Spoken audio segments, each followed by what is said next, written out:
What's going on, YouTube? West Hobbies RC here. Today I wanted to do a repair video. I have looked on the internet and haven't found a mainframe replacement for the OMP Hobby M1. I unfortunately had a little mishap with mine. I went from DSM-X satellite over to the little Futaba satellite, and I did not reverse the rescue switch, and instead of it going positive, it went full negative. Upon my testing, I was not high enough and sucked it into the ground. As you can see, it broke a piece of the mainframe out here, and on the other side, it cracked it right here. So luckily, I got away with just the mainframe broken, and the swash plate anti-rotation bracket is broken. And the canopy got destroyed, but we have a brand new canopy. We have a brand new mainframe. And we also have a brand new anti-rotation bracket. So for video's sake, so it doesn't take too long, I have all my tools set aside that I'm pretty sure we're going to need.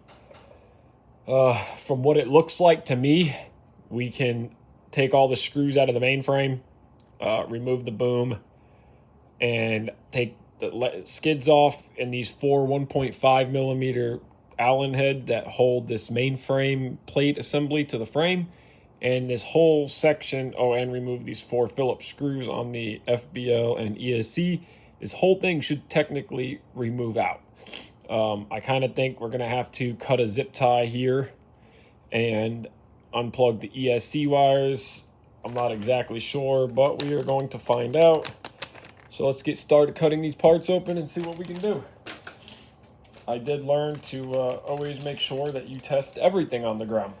I made the mistake of testing all flight control surfaces, and I did not test the rescue. And when I was in the air, I decided I'm going to flip the rescue switch. Well, that didn't really work for me. But we live and we learn. Parts are cheap. It's an incredible little helicopter. What can we say? Definitely not a bad crash whatsoever. So first thing I'm going to start with is disconnecting my receiver. Again, this is a little Futaba satellite. I'm just going to unplug it from the board up here, set it aside, replace double-sided tape later. So I'm going to go with starting to take the skids off. There's four Phillips screws here on the skids. This might be a longer video just because I'm going to try to show you every bit of in-depth of changing it. So you get yourself a paper towel or a rag, whatever you got laying around, to put your screws on to stop them from rolling off. And take all four screws out of the bottom. Then we'll have the skids out of the way. I'm very surprised that nothing else was damaged in the crash other than the mainframe, the canopy, and anti-rotation bracket. It didn't even break the skids. But this is a tough little helicopter. So we have skids off now. I'm going to go ahead and pull the blade holders off, just get that out of the way. Next, I'm going to start with that little Allen wrench you get in the kit. It is a blade bolt tightener. This side that has a flat ridge inside is for doing your blade bolts. This side, I had no idea what it was for, but this side fits over your canopy mounts, so you don't mark them up with a pair of channel locks, and it could be a bite, but you can get that over there. And this will allow you to spin your canopy mounts right out. Very, very nifty little tool, and I'm the kind of person where I don't like marking stuff up, so I'm definitely glad that they give you a tool for this, because I definitely don't like having marked up stuff. So we're going to spin one canopy mount out here, also an anti-rotation bracket holder. Let's go ahead and loosen this one here. You should only have to break it loose and then be able to spin it out by hand like this. Get this all the way taken out. We have two of them there, so now we're going to start loosening screws. I'm probably going to start with the tailboom screws first. I am using a 0.00 Phillips or 00. That is the one I found fits the best inside these little screw holes. So we'll just go ahead and remove all the screws out of the tailboom. I would like to try to show a way to do this as fast and simple as possible without completely taking the frame sides apart. I don't know if that's entirely possible, but we're going to find out. So we have 4 screws and then 1 little screw in the middle that locks the tail boom in place. So we'll go ahead and set these guys aside. Make sure you got all your screws loose. So now the back and the main frame should separate. Tail boom is loose. You can see that here. So next thing we're going to go start with is there is 1, 2, 3, and 4 screws that hold the flight control or the ESC to the FBL flight controller. So we will go and remove these 4 screws next. They are little tiny screws, so let's set these aside on a separate area of our paper towels so we do not mistake them.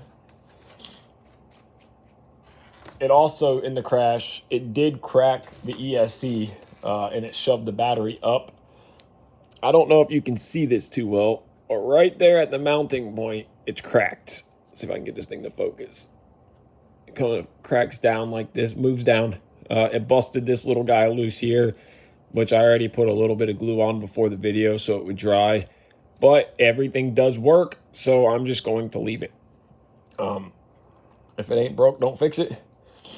If I have to change it in the future, I will. But for now, I just want to get my little M1 flying again. I miss this little helicopter. I fly the living crap out of this little thing. And it is a fun little helicopter. So now your 4th screw might be a little bit of a pain to get to. Okay, so the 4th screw is over here by the motor wires. If you kind of use your screwdriver and stick it in there, you can somewhat not really see it. But the 4th screw's right there. So let's see if we can do this without taking all the wires off, which is what I'm hoping for. Okay, so now this whole unit is loose. Next, we should be able to take our 1.5 millimeter Allen driver. I am a personal fan of MPI. I love these things. They're a little bit expensive, but they really are the best Allen driver that I've found. If there's a better one, please let me know because these things are just fantastic. Okay, so half the frame just came apart. We have 1 screw here. There's a part of the broken frame. Again, set your screws aside so we don't lose anything. Let's just make sure we got everything here, which we do. Okay, so there's 1 screw out. We have another screw right here. Sorry, I'm trying to film and look at what I'm doing at the same time. Okay, so there's our other screw. There's the other half. I'm going to keep this just to the side over here, a little off camera to just to see the screws. I know that the new canopy or the new mainframe comes with screws. Here's our broken anti-rotation bracket. We'll throw that with our broken parts. As you can see, our broken parts are right there. But I'm trying to do this in the best way you guys can see it. Okay. Set some of this stuff aside. Next, we are going to remove.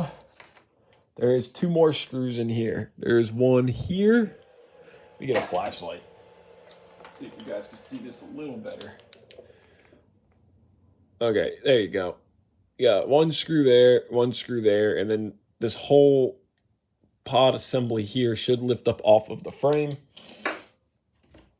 And remember, when you're installing these on the new one, onto the new mainframe, because these are metal and threaded into metal, that we have to Loctite. Very important.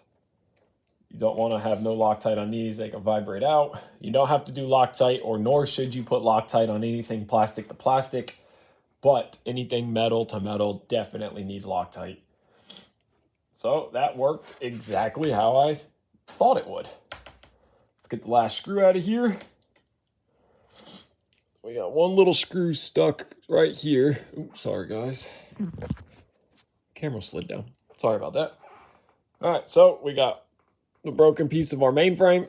What's left of it, there is 4 or 6 screws here. 4 screws holding this together. I'll pull the screws out later just to have them, but for now, I'll throw them to the side. Our last little bolt for the pod. So now we have a shell of an M1. All the electronics, simple and easy, quick. It's a 9 minutes so far. We're to this point. So now we are going to go ahead and take our brand new mainframe that we got here, and we are going to partially assemble it, meaning I'm going to put 1, 2, and 3 screws in this mainframe to hold it together. It doesn't look... Okay, the screws go in from the side that says OMP Hobby right here. I don't know if you can see it. There you go. OMP Hobby, that's the screws go in through that side. I don't really know if it matters or not, but that's just the way I'm going to go ahead and do it. Our mainframe came with little screw bag. Go ahead and let's cut them open. We will go ahead and just put them on our paper towel right here. So we have them easy accessible. If you guys are not very familiar with pulling helicopters apart, I would recommend either labeling your screws or keeping them separated, maybe taking pictures or documenting your rebuild process so you do not forget what you're doing. I've had a couple times where I have personally said, oh crap, where does that bolt go, or where does that screw go? So we got one going in right here. I hope this video helps somebody out, because I thought when I first, after the crash, I was like, wow, it's going to be a lot to take apart. I'm going to have to remove every servo, motor going to have to come out. And then I started looking it over and I said, well, maybe there's a simple way to do this. And hopefully this is it. So hopefully this will help somebody out there. And you guys can repair your M1 just as simple and easy. So we have 3 screws here. They go in here like this. All 3 screws are in the main frame front. So now this is together. I'm still going to leave the back loose, so that way I can just spread it, slide the tailboom in, and then tighten it together. So I'm going to leave the screws out of that completely. One little thing I noticed that is different is the screws that came with the main frame are black. And the screws that came with the original mainframe, they look to be silver, especially the screw that holds, I don't even know if you guys can see this little screw. This little screw, the screw that holds the tail boom in place. So now what we're going to do is we are going to go ahead and we are going to spread the mainframe apart. Get the tail boom down in there, and we're going to drop this whole assembly back where it belongs. So bear with me for a second. All right, so we're going to pinch that together. Okay. So now we have mainframe together like this. Okay, receiver's loose. So now what we can do is we can go ahead and get our screws that need Loctite, which are these screws right here. I use blue Loctite. I don't really ever use red Loctite on anything. So we're just going to go ahead and put a tiny, tiny drop of Loctite on here. It doesn't need very much. Just a little bit of Loctite. We're going to try to have 5 hands here. Hold this together. And, oh, that didn't work. Oh, not working. Okay, there we go. I got one started. So then I can go ahead and make sure I didn't pinch any wires. Go ahead and grab another one. My little collection here. Again, a tiny, tiny